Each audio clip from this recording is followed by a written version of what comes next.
We can talk about division of rational expressions here. Here I have x over x minus 3, and I have 2 over 3x plus 2, and I'm dividing the two together using the kind of traditional division operator here. Or maybe even a better way of writing it in a calculus class would be to take this expression and then divide the entire thing by 2 over 3x plus 2. And notice how I'm making that division bar fairly large just to emphasize the order of operations. We do this first, we do that, and then we divide the results.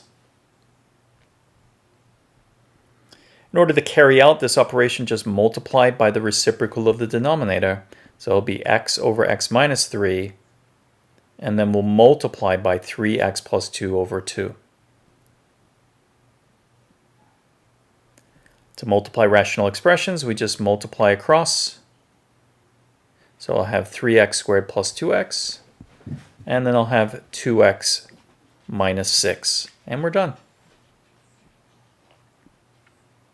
Sometimes we want to simplify what we would call complex or compound rational expressions, and those are ones that have multiple divisions in them. So I might see some terms being added, some rational expressions being added. I have another rational expression here that's being divided into this sum, and we'd like to simplify these expressions frequently. You have some options in the way that you might do this. One choice is to just follow the order of operations, which is to add the two terms in the numerator together and combine that into one fraction, and then it will look very much like the previous problem where we'll be doing just division of rational expressions. So to do that, I'm going to find a common denominator. This one needs a factor of y, so I'm going to multiply by y over y, and this one needs a factor of x. And I'm still dividing everything by 1 over x times y.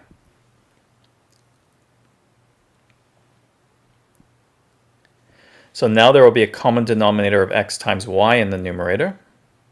And there'll be 1 times y plus 1 times x, or just y plus x when I add those two fractions together. And I am still dividing everything by 1 over x times y. So now I'm dividing this and this, so I'm going to take the numerator and multiply by the reciprocal of the denominator down here, xy times over 1. Observe now I have a factor of x and y, I have a factor of x and y, they're going to cancel out. I'll have y plus x,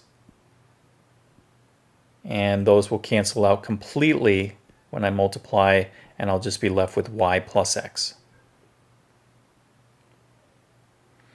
Notice I can put any real numbers in here for y and x I like. This expression makes sense, but this equality only makes sense provided this one is defined, and I cannot plug in x equal to 0 or y equal to 0 in any of these expressions here. So this equality is valid for y not equal to 0 and x not equal to 0. As I mentioned, you do have options in the way that you simplify these complex rational expressions. Here's the same problem again. One thing you could do is multiply the top and bottom by the factors that appear in the denominator to effectively clear the fractions from the numerator and denominator completely. In this case, this has a factor of x, this has a factor of y, this has a factor of both. I'm going to multiply the top of this by x times y, and I'm going to multiply the bottom of it by x times y. When I distribute that through on the top, so I'll multiply it through each term, I'll get xy over x plus xy over y. So distributing it through. In the denominator, I'll have xy over xy.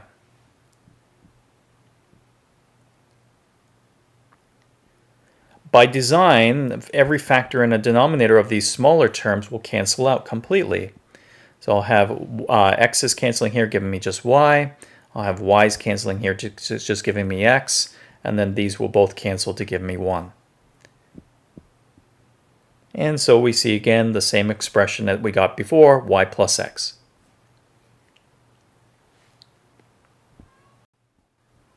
Simplifying these kind of compound or complex rational expressions is an important skill. So let's do one more.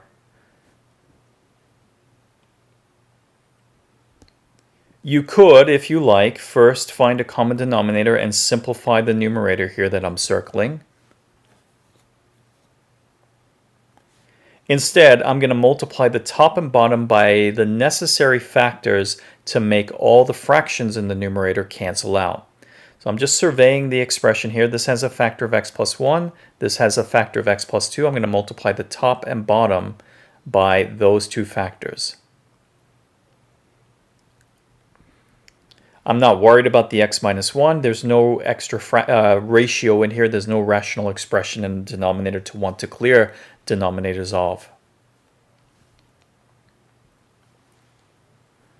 So now we're going to take this stuff and we're going to distribute it to each term. And when I do that, a factor will cancel, but one will survive. So when I multiply this times this, the x plus 1 is going to cancel, but the x plus 2 will stay, and I'll have 2 times x plus 2. Same thing here. When I multiply this times my common factors, the x plus 2 is going to cancel. The x plus 1 will survive. So it'll be minus 3 times x plus 1. In the denominator, I just have that factor times these two.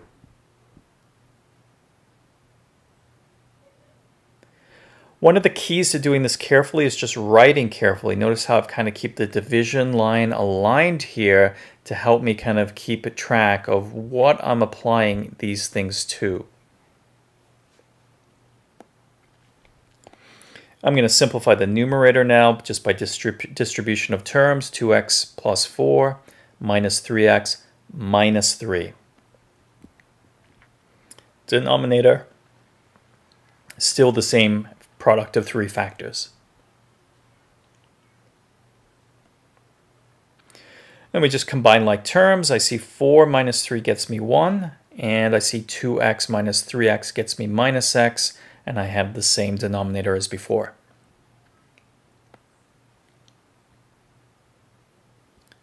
Notice this factor up top, 1 minus x, is just the opposite of x minus 1.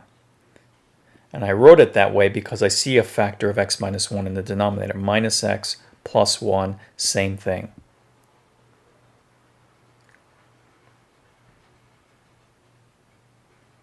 Now we can cancel that factor of x minus 1, and I'll be left with minus 1 in the top and x plus 1 times x plus 2. Notice how I resisted multiplying out in the denominator because I was unsure about what would happen once I simplify the numerator. Would there be some canceling or not? So leaving that factor is generally a good idea unless you have a motivation to multiply it out.